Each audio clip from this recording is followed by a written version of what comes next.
Halo teman-teman, saya Rahmi Kaila Ramadhani dari program studi Pendidikan Islam Manakusya Dini. Pada video kali ini saya akan membahas tentang moderasi beragama, yaitu penguatan moderasi Islam Indonesia dan peran PTKIN.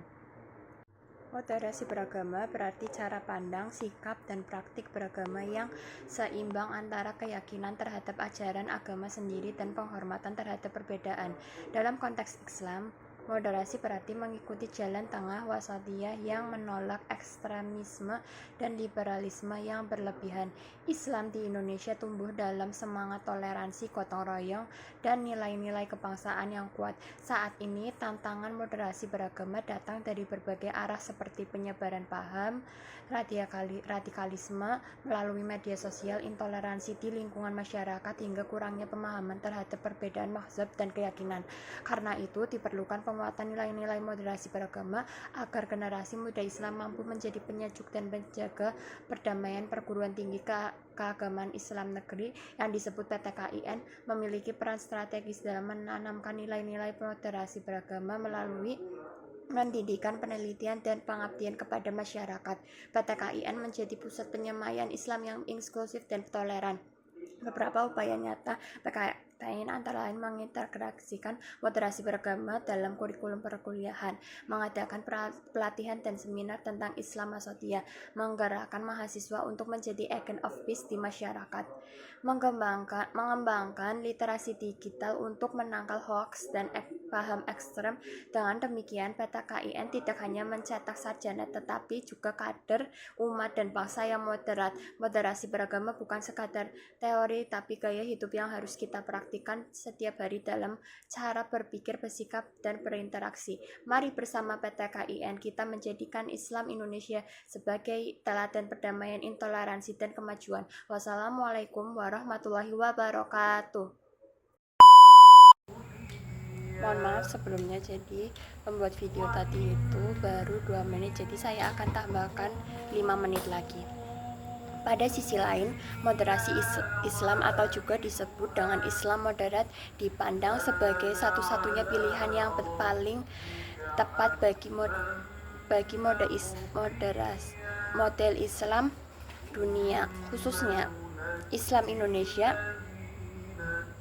Islam moderat sebagaimana yang akan dijelaskan nanti bukan saja relevan dengan ajaran dasar Islam, tetapi juga dipandang mampu untuk menaungi pluralitas bangsa, model pemahaman, dan yang terbuka bagi tumbuhnya beragam suku, agama, dan ras. Islam moderat dapat berfungsi sebagai rumah bersama bagi seluruh anak bangsa yang berwarna dan juga untuk bersama-sama membangun bangsa yang maju dan bernegara dan sejahtera. Persoalannya justru terletak bagaimana Islam moderat ini bisa bertumbuh dan menjadi model keberagaman Islam Indonesia. Di saat yang sama, bagaimana sih menjadikan Islam radikal tidak memiliki ruang sama sekali? Nah, jawabannya untuk bertumbuh dan berkembang sehingga akhirnya akan mengecil bahkan hilang dari peta Nusantara. Perkembangan Islam radikal di Indonesia, hemat penulis, pada awalnya luput dan perhatian para ahli. Agaknya hal ini disebabkan karena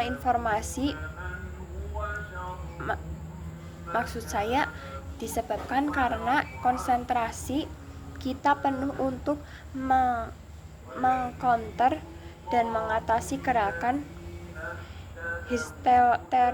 teroris yang juga membawa nama Islam itu sendiri, padahal pada saat sama gerakan dan paham radikal dengan caranya sendiri, perlahan namun pasti terus bergerak bagaikan bola salju.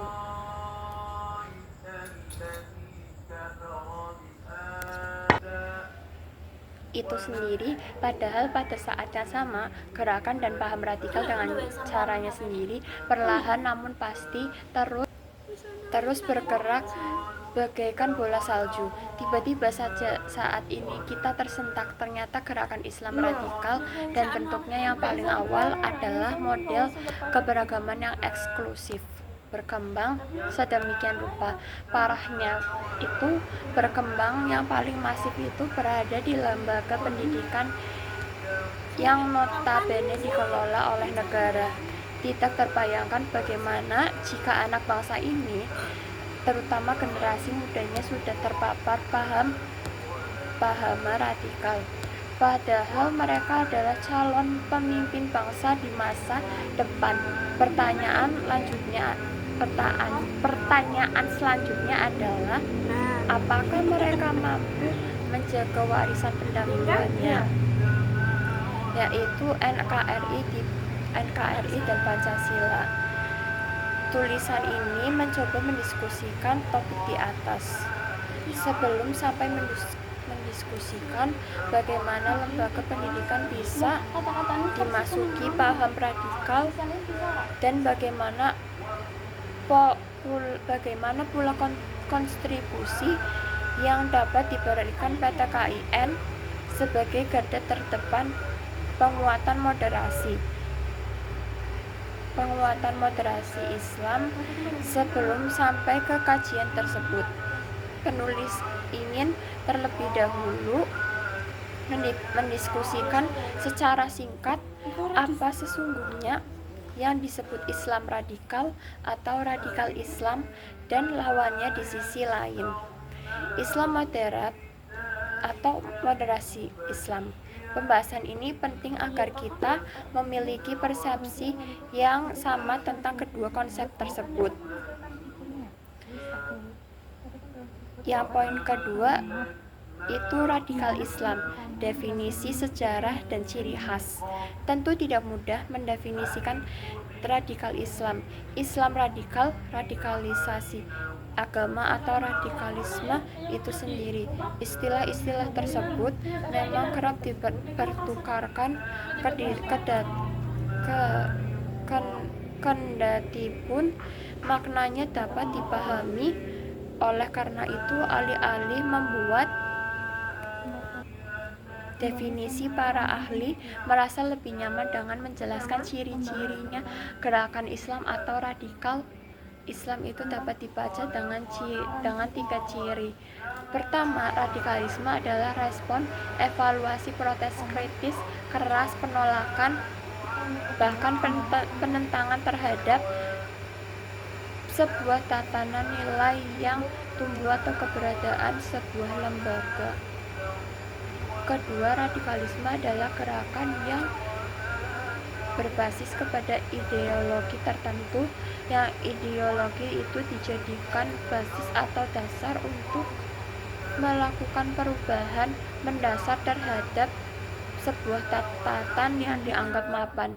Ketiga, radikalisme itu adalah model kepengikutan yang loyal, bahkan sampai pada kesetiaan tingkat yang merupakan syarat untuk mewujudkan cita-cita dari ideologi itu.